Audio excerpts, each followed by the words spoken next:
Hello everyone, welcome to our channel जहां पर हम कर रहे हैं ईडम एंड फ्रेजेस। आज हम आई और जे अल्फाबेट के ईडम और फ्रेज लर्न करेंगे। आज का हमारा पहला ईडम है इन ए नटशेल, या हम कहें संक्षेप में इन वेरी ब्रीफ फॉर्म। इसका मीनिंग है जैसे मान लो आपको कोई पूरी कहानी दे दी और आपसे कहा दिया इस कहानी का जो मेन पॉइंट है वो थोड़े से पेज में लिखो। हो सकता है कहानी 10 पेज की हो और आपको कहा जाए सिर्फ एक पेज में इस कहानी की सारा निचोड़ आपने लिख कर देना है। तो यानी कि 10 पेज की कहानी आपको अगर एक पेज में लिखोगे तो आप उसको पूरा संक्षेप में लिखोगे। बात सारी लिखनी है लेकिन इंपॉर्टेंट चीजें आपने उसमें ब्रीफ में वो लिखना है। तो उसको हम बोलेंगे नटशेल, इन ए नटशेल। अब इसको याद कैसे करें? नटशेल क्या होता है? नटशेल मीन्स जैसे अगर मान लो आपने नट ले लिए, कोई भी बादाम या अखरोट ले लिया, तो बादाम और अखरोट के ऊपर शेल होती है, कवर होता है। तो यानी कि नट हो गया बादाम या अखरोट और उसके ऊपर जो शेल होगा, जो कवर होगी, उसको हम बोलेंगे नटशेल। अब नटशेल इतना छोटा सा है, आपको ये कहा जाए कि आपको एक कहानी लिखनी है, ये कहानी इस नटशेल जो इसके ऊपर वाला कवर है, जो इसकी शेल है, इसके ऊपर लिखो। तो शेल तो बहुत छोटा सा होता है, तो उसके ऊपर अगर आप पूरी कहानी का निचोड़ लिखना है, आपको पूरी कहानी लिखनी है। इसका मतलब क्या है? बहुत ही थोड़े शब्दों में लिखना है, फ्यू वर्ड्स में, जितना पॉसिबल हो पाए कम से कम शब्दों में वो कहानी आपको बतानी है। तो नट शेल पे लिखोगे, नट के कवर पे लिखोगे, छोटे से अखरोट पर लिखोगे, तो थोड़ी सी कहानी लिखनी पड़ेगी, यानी कि संक्षेप में लिखोगे तभी उस पर आ सकती है। तो आप इस तरह से याद कर सकते हो कि नट शेल बहुत छोटा होता है, उसके ऊपर अगर हमें कुछ लिखना है तो हम संक्षेप में ही लिखेंगे, ब्रीफली लिखेंगे, पूरी कहानी नहीं लिखेंगे, मेन उसका जो इंपॉर्टेंट पॉइंट्स हैं वही लिखेंगे। नेक्स्ट है इन ब्लैक एंड व्हाइट, लिखित में, इन प्रिंटेड और written form. Black and white, वैसे तो ब्लैक एंड व्हाइट फोटोज होते हैं, लेकिन इसको हम याद कैसे करें? लिखित का मतलब होता है जैसे मान लो आप कहीं जॉब कर रहे हैं और आपको लिखित में ऑर्डर दे दिया कि ये ड्यूटी आपके लिए है, लिखित में ऑर्डर मिल गया। और कई बार होता है ना कि हमारे जो बॉस हैं वो हमें ऑरली बोल देते हैं कि आपको ये काम करना है, आपको ये रिस्पॉन्सिबिलिटी दी गई है, लेकिन आप कई बार मांगते हो नहीं, मुझे तो ब्लैक एंड व्हाइट में चाहिए, यानी कि मुझे लिखित रूप में दीजिए, तभी मैं रिस्पॉन्सिबल हूंगा इस चीज के लिए। तो ब्लैक एंड व्हाइट का मतलब आप ऐसे याद कर सकते हो कि जैसे कोई प्रिंट आउट आप निकालते हो, आपके लिए कोई भी ऑर्डर इश्यू हो रहा है, तो व्हाइट पेज के ऊपर ब्लैक शाई से लिखा हुआ, पेज के ऊपर ब्लैक शाई से लिखा हुआ मतलब क्या? प्रिंट आउट भी कह सकते हैं या रिटन फॉर्म, एक ही बात। यानी लिखित में कोई चीज अगर आपको मिल रही है तो उसको हम कहेंगे ब्लैक एंड व्हाइट। तो जो सरकारी कर्मचारी होते हैं वो तो जनरली इसी ब्लैक एंड व्हाइट में ही विश्वास रखते हैं, क्योंकि जब तक उनको लिखित में नहीं मिलता ओरली वो किसी का कहना नहीं मानते। तो नेक्स्ट है हमारा in full swing. In full swing means पूरे जोरों पर, at the height of activity. Swing होता है झूला, और फुल यानी कि झूला जितनी दूर आप उसको जोर से पुश करके जितनी दूर आप स्विंग करवा सकते हो वो, यानी कि पूरे जोर लगाकर आपने फुल स्विंग करवाना है। फुल स्विंग मीन्स जितना जोर से आप उसको करवा सकते हो, यानी कि मैक्सिमम वो है, जो कोई भी एक्टिविटी जो आप कर रहे हो वो मैक्सिमम जितनी हो सकती है, मैक्सिमम अपर लिमिट तक, तो उसको कहेंगे हम फुल स्विंग। तो आप याद करने के लिए इस तरह से सोच सकते हैं कि स्विंग झूला होता है और हमें फुल स्विंग करना है। फुल स्विंग का मतलब जितना ऊपर तक वो झूला जा सकता है, पूरे जोरों पर। नेक्स्ट है इन द ब्लूज। ब्लूज होगा दुख या संताप में, इन डम्प्स डिप्रेस्ड, या फिर हम इसको ही कह सकते हैं, इन ब्लूज का मतलब होता है फीलिंग ऑफ सैडनेस, यानी कि एक हमारे जैसे कई बार हम बहुत दुखी फील करते हैं, डिप्रेशन में आ जाना, यानी कि फीलिंग, डिप्रेशन की फीलिंग या दुख की फीलिंग, सैडनेस की फीलिंग, उसको हम इन द ब्लूज कहेंगे। एक्चुअली जो ब्लूज है ये, इसका मीनिंग दुख, मतलब ब्लूज का मीनिंग दुख से लिया गया है यहाँ पर। जो ब्लू कलर है वो, जैसे हम अगर पुराने पोएट वगैरह हैं वो ब्लू कलर को एज ए दुख का, सैडनेस का कलर बताते हैं, क्योंकि ब्लू कलर बहुत शांत होता है, तो शांत प्रिय, यानी कि ज्यादा चंचल ना हो, तो शांत बैठना या दुख कह सकते हो। या डिप्रेशन में, जब हम डिप्रेशन में होते हैं तो बिल्कुल शांत बैठेंगे, किसी से बोलना चालना बंद कर देंगे, किसी से हम हंसेंगे नहीं, किसी के साथ जोक नहीं करेंगे। तो ब्लू कलर सैडनेस का प्रतीक होता है। तो इन द ब्लूज का मतलब है आप फीलिंग, सैडनेस की फीलिंग में है या डिप्रेशन की फीलिंग में है। नेक्स्ट है इन द लॉन्ग रन, अनंतः, अल्टीमेटली।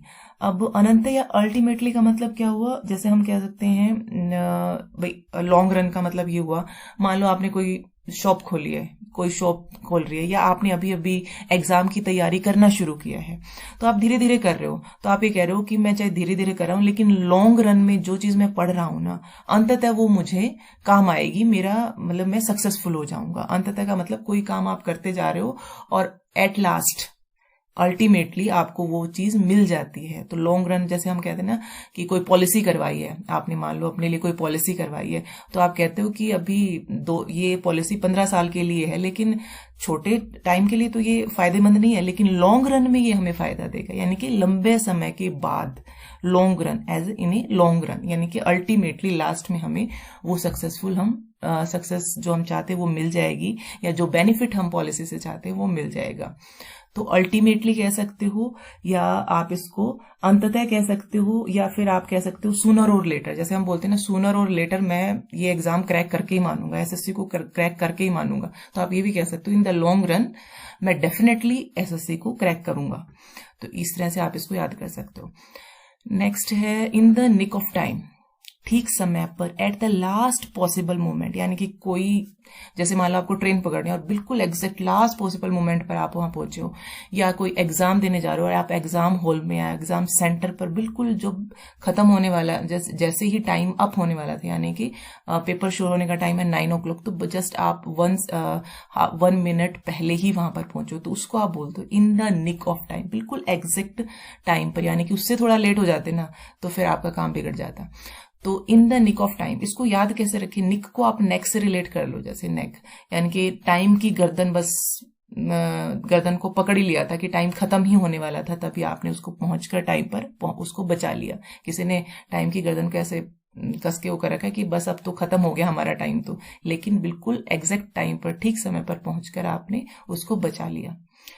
नेक्स्ट है in the same boat. In the same boat means एक ही हालत में, हालात में सिचुएशंस में, sharing the same problems in the same boat. जैसे कई बार होता है ना कि जो एसएससी का एग्जाम या कोई भी कॉम्पिटिटिव एग्जाम की जो तैयारी कर रहे हैं बच्चे, उनकी लगभग सेम प्रॉब्लम होती है कि भाई ज्यादा नींद आ रही है, या फिर वोकैबुलरी हमें याद नहीं हो रही है, या हम भूले जा रहे हैं। तो सभी जो स्टूडेंट है कॉम्पिटिटिव एग्जाम के, लगभग सबकी जो प्रॉब्लम्स हैं वो सेम ही प्रॉब्लम रहती है। लगभग प्रॉब्लम, सारी प्रॉब्लम तो नहीं, कुछ प्रॉब्लम्स उनकी सेम होती है। तो यानी कि क्या कह सकते हैं, वो सेम बोट में ही है।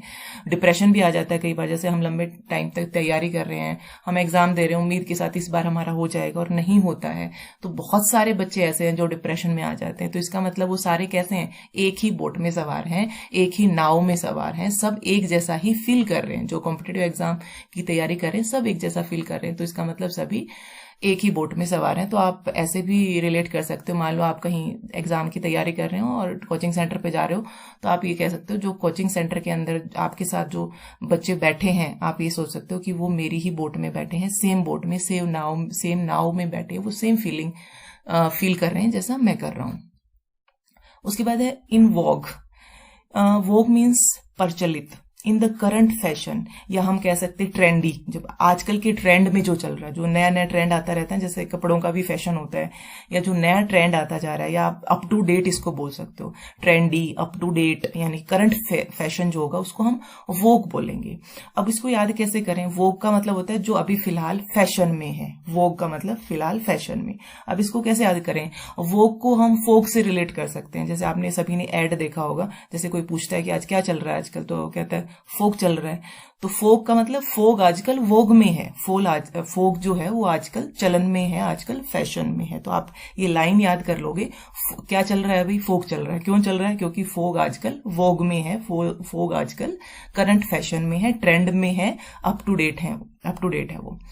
तो इस तरह से आप इसको लर्न कर सकते हैं। उसके बाद है इन्स एंड आउट्स, विस्तृत विवरण या इंट्रिकेसेस और कॉम्प्लिकेशंस, और या फिर फुल डिटेल से आप याद रखो इसको, फुल डिटेल, विस्तृत विवरण।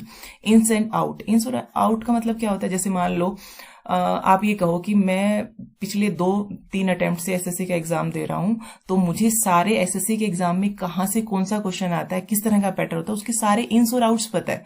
यानी कि जो चीज आप फील कर, जहां पर भी जिस सिचुएशन में हो आपको उसके बारे में सारी छोटे से लेकर बड़ी से बड़ी चीज के बारे में पता है। या फिर मान लो आप किसी पुलिस डिपार्टमेंट में हो, तो आप ये कह सकते हो कि मैं 5 सालों से इस डिपार्टमेंट में हूं, मुझे इस डिपार्टमेंट का इन्स और आउट सब पता है, यानी कि कौन आ रहा है कौन जा रहा है, विस्तृत विवरण, जो काम आप कर रहे हो उसके बारे में अगर आपको सारी जानकारी है, छोटे से छोटी जानकारी से लेकर बड़ी से बड़ी फुल डिटेल आपको अगर पता है, तो उसको हम बोलते हैं इन्स एंड आउट्स। इन का मतलब अंदर आना, आउट मीन्स बाहर जाना, यानी कि कौन अंदर आ रहा है कौन बाहर जा रहा है, मुझे सारा पता है इसके बारे में। तो मैं 5 सालों से इस डिपार्टमेंट में काम कर रहा हूं, तो उसका मतलब है आपको उसके बारे में फुल डिटेल पता है।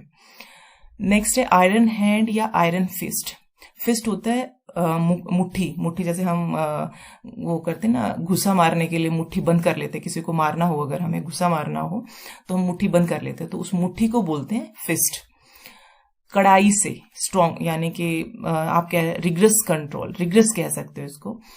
रिग्रेस को हम क्या कैसे कहें कि वैसे इसका मीनिंग जो होता है ना आयरन हैंड, इसका मतलब कड़ाई, कड़ाई का मतलब है बहुत स्ट्रिक्टली किसी पर रूल करना, टू रूल ए कंट्री और ये एरिया या किसी ग्रुप में बहुत स्ट्रिक्ट वे में रूल करना। जैसे मान लो आपका बॉस है, वो आपका बॉस है तो वो क्या कर रहा है, आपके ऊपर रूल कर रहा है, ठीक है, और बहुत सख्ती से कर रहा है, यानी कि थोड़ा सा भी कुछ गलती हो जाती है तो डांट देता है, यानी कि पूरी स्ट्रिक्टनेस के साथ क्विरल वे में अगर कोई किसी पर रूल कर रहा है, कोई किसी पर उसका अपने अंडर उनको काम करवा रहा है, तो उसको हम बोलते हैं आयरन हैंड। आयरन हैंड तो आप समझ ही गए, यानी कि लोहे का हाथ या लोहे का जो आप मुट्ठी कह सकते हो लोहे की, या फिर आप कह सकते हो इसको गुस्सा, लोहे का गुस्सा, जैसे गुस्सा मार देते हैं हम लड़ाई में, तो अगर लोहे का पड़ेगा तो ऑब्वियस है वो बहुत परेशान करेगा आपको। इसका मतलब आयरन हैंड, अगर हम ये कहें कि हमारा बॉस तो हमारे साथ आयरन हैंड की तरह फील कर, हमारा आयरन हैंड की तरह हमें फील करवाता है, या फिर हम कह सकते हैं कि हमारे ऊपर रूल कर रहा है, बहुत स्ट्रिक्टली रूल कर रहा है।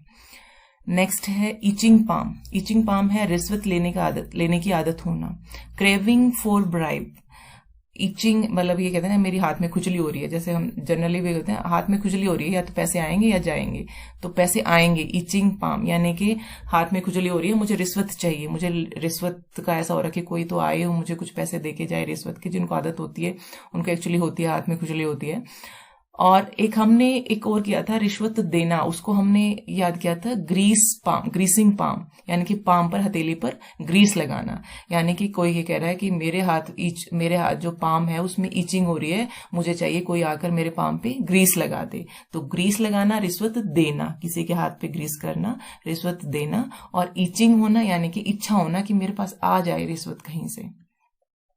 नेक्स्ट है इट्सी बिट्सी, अत्यंत छोटा, वेरी स्मॉल और टिनी, इट्सी बिट्सी, जैसे ये एक पोएम भी है छोटे बच्चों की, इट्सी बिट्सी स्पाइडर वाली जो पोएम है, अगर आप यूट्यूब पे कभी देखना छोटे बच्चों की इट्सी बिट्सी स्पाइडर से, तो इट्सी बिट्सी जो है वो छोटे से स्पाइडर के लिए यूज किया गया है। तो अत्यंत छोटा, या फिर आप इसको लर्न करने के लिए ऐसे याद कर सकते हो, जैसे हम बोलते हैं ना कितना छोटा, इतना सा छोटा, तो इतना सा छोटा ऐसा इट्सी याद कर सकते हो आप, इट्सी सा छोटा सा, इट्सी बिट्सी बहुत छोटा। नेक्स्ट है jack of all trades and master of none, जो आदमी किसी भी काम में निपुण न हो लेकिन सभी कार्यों की जानकारी रखता हो, a person who knows many different kind of work but is a master of none. कई लोग ऐसे होते हैं ना कि उनको हर चीज की नॉलेज होती है, खेल के बारे में पूछ लो, खेल के बारे में भी बता देंगे, स्टडी से रिलेटेड, पॉलिटिक्स के से रिलेटेड, तो पता तो उनको थोड़ा थोड़ा सारी चीजों के बारे में होता है, यानी कि स्किल्स उनमें थोड़ी थोड़ी सारी होती हैं, लेकिन पूरे मास्टर नहीं होते। मान लो आप डीप ऊपर ऊपर से पूछोगे पॉलिटिक्स के बारे में, वो बता देगा, लेकिन डीपली अगर आप पॉलिटिक्स के बारे में पूछने लगे तो वो नहीं बता पाएंगे, या डीपली आप उनको खेल के बारे में पूछने लगे तो नहीं बता पाएंगे, लेकिन थोड़ा थोड़ा सबके बारे में ज्ञान होना। तो जैक से आप रिलेट कर सकते हो, जैक जैसे हम गाड़ी खराब हो जाती है तो जैक लगा के पहिया चेंज करते हैं ना, मान लो पंचर हो जाता है गाड़ी में, तो जैक लगा के, तो जैक तो लगा सकता है वो सभी ट्रेड्स में, ऑल ट्रेड्स, यानी कि कोई भी स्किल्स हो सभी में जैक लगाकर उसकी हेल्प कर सकता है, लेकिन मास्टर किसी का नहीं, यानी कि पूरी नॉलेज किसी भी स्किल में उसकी नहीं है।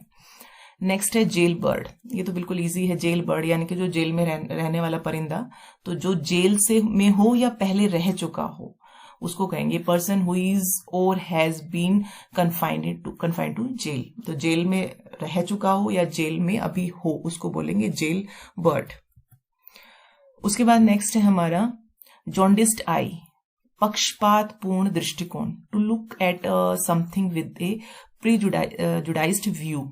अब जॉन्डिस होता है पीलिया को हम जॉन्डिस बोलते हैं, तो जॉन्डिस्ड आई तो आप एक तरह से इसको याद रखने के लिए क्या याद कर सकते हो कि उसकी आंख को तो जॉन्डिस हो रखा है, उसको सही सही फेयर चीजें नहीं दिखती, वो हमेशा ही पक्षपात करता है, यानी कि पक्षपात जिसका वो फेवर, किसी जो उसको अच्छा फ्रेंड है उसका तो फेवर लेगा, जो उसका दुश्मन है उसका फेवर नहीं लेगा, यानी कि उसे सही और गलत से कोई मतलब नहीं है। उसको उसकी जो आंखें हैं वो कैसी हैं, पीलिया हो रखा है, यानी कि पीली हो रखी है, जॉन्डिस हो रखा है उसकी आंखों को, जिसकी वजह से उसको साफ साफ न्याय करना नहीं दिखता, वो हमेशा पक्षपात करता है। ऐसा आप इसको याद कर सकते हो। उसके बाद है जूडस किस, झूठा प्यार, फॉल्स लव। जूडस किस, इसके पीछे एक इंटरेस्टिंग स्टोरी है। एक्चुअली जूडस कौन था, जो ईसा मसीह हैं, यीशु यानी कि जो क्रिश्चियंस के भगवान जो हैं, उनके 12 शिष्य थे। तो उन शिष्यों में से एक जूडस भी रहा है शिष्य, जिसने यीशु को धोखा दिया था, यानी कि ईसा मसीह जो भगवान थे उनको धोखा दिया था। कैसे धोखा दिया था, जो उनके दुश्मन थे ना, वो ये चाह रहे, जैसे वो कहीं पर गए हुए थे, तो उन्होंने कहा कि उन दुश्मनों ने उनको मारने के लिए किसी को भेज दिया, लेकिन उनको ये नहीं पता था वो दिखते कैसे हैं, ईसा मसीह दिखते कैसे हैं। तो जूडस ने कहा कि उस महफिल में जब सब होंगे तो मैं उसको किस करूंगा, और जिस बंदे को मैं किस कर रहा हूं तो आप समझ जाना कि वो ईसा मसीह हैं। तो उसने ऐसा ही किया, जब वो महफिल में था तो उसने जूडस को किस किया, तो उन्होंने दुश्मनों ने उनके लिए मारने के लिए जो भेजे हुए थे लोग, उनको पता चल गया और उन पर ईसा मसीह पर उन्होंने वार कर दिया। तो उसे कहेंगे झूठा प्यार, यानी कि उसको फंसाने के लिए उसने उसको किस किया था, फंसाने के लिए अपना प्यार शो किया था जूडस ने। तो जूडस एक शिष्य था ईसा मसीह का, जो कि क्रिश्चियंस के देवता है। नेक्स्ट है हमारा जंप टू ए कंक्लूजन, बिना सोचे समझे नतीजे पर पहुंच जाना, to come to a conclusion prematurely, यानी कि प्रीमेच्योरली, मैच्योरिटी से पहले, यानी जब मान लो कंक्लूजन क्या होता है, निष्कर्ष निकालना। मान लो आपके घर में चोरी हो गई है और आपने बिना सोचे समझे, जो फैमिली मेंबर आपको अच्छा नहीं लगता, आपने बिना सोचे समझे कह दिया कि इसी ने चोरी की है, यानी कि आपने कोई छानबीन नहीं की कि कौन चोरी कर सकता है, कौन मेरे कमरे में आया था, नहीं आया था, सीधा जो आपको पसंद नहीं था उसी पे आपने उंगली रख दी कि ये इसी ने मेरा तो जो भी सामान है वो चोरी किया, यानी कि सीधा कंक्लूजन पर कूद गए, जंप टू कंक्लूजन, निष्कर्ष पर पहुंच गए, बीच में आपने कोई छानबीन नहीं की। तो उसे कहते हैं बिना सोचे समझे अपना फैसला सुनाना, किसी भी नतीजे पर पहुंच जाना। ये थे आज की इडम एंड फ्रेज। मिलते हैं नेक्स्ट वीडियो में। धन्यवाद। जय हिंद, जय भारत।